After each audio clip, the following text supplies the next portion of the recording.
Hello, welcome guys. আজকে আমরা আমাদের নতুন ব্লগ ভিডিওতে সবাইকে স্বাগতম জানাচ্ছি। আমরা আজকে দেখাবো আপনাদের এখানকার কিছু ভুতুড়ে বাড়িঘর, যেগুলো অনেক আগে থেকে পরিত্যক্ত হিসেবে পড়ে রয়েছে। আমি আপনাদের ঘরবাড়িগুলো দেখাতে চাই। আর একটা জমিদার বাড়িও রয়েছে। এরপরে আপনাদের দেখাবো আপনাদের সেই জমিদার বাড়িটা আমরা আপনাদের দেখাতে চাচ্ছি। সেগুলো প্রথমে বাড়িঘরগুলো দিয়ে শুরু করি। এই দেখুন কত পুরোনো বাড়িঘর। এই পাশে একটা মসজিদ রয়েছে। এতে একটা গোডাউনটা আপনাদের দেখানোর চেষ্টা করি। এটা অনেক পুরোনো। এতে এখানে আর্টও করা রয়েছে। নারকেল বাড়িয়া চাষা একটু সামনে যায়।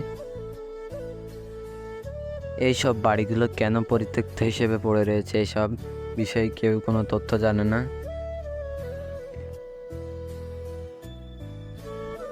আর এইসব বাড়িগুলোকে দেখলে মনে হয় প্রায় 10 থেকে 15 বছর আগে এই বাড়িগুলো ছেড়ে চলে গিয়ে যাওয়া হয়েছে।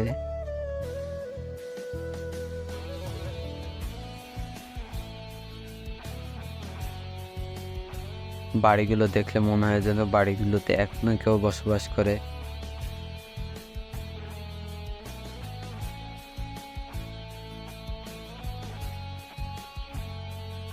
তো এবার চলুন, সামনে একটা জমিদার বাড়ি রয়েছে, সেটাই যাওয়া যাক।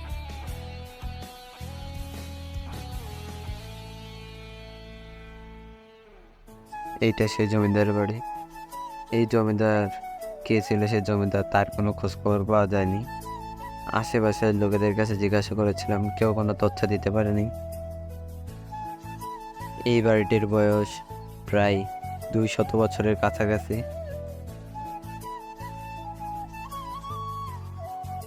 আমরা এবার বাড়ির ভিতরে উঠে দেখবো বাড়িটা কেমন, আর আপনাদের ভেতরটা দেখাবো। তো ভিডিওটা স্কিপ না করে পুরোটা দেখুন।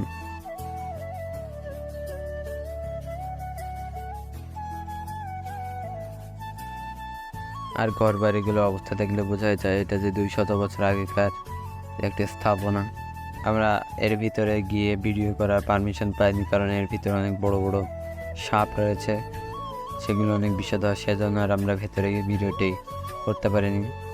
আমরা যত সম্ভব দেখানোর চেষ্টা করেছি।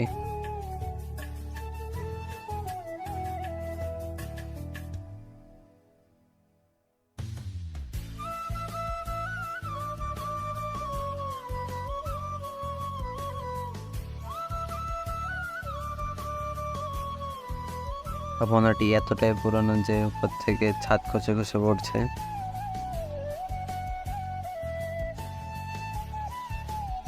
তো গাইজ, এ পর্যন্ত ছিল আমাদের ভিডিওটা। আমাদের ভিডিওটা ভালো লাগলে লাইক, কমেন্ট, শেয়ার করে আমাদের পাশে থাকুন। ধন্যবাদ। আর পরবর্তী ভিডিওর জন্য অপেক্ষা করুন। আল্লাহ হাফেজ।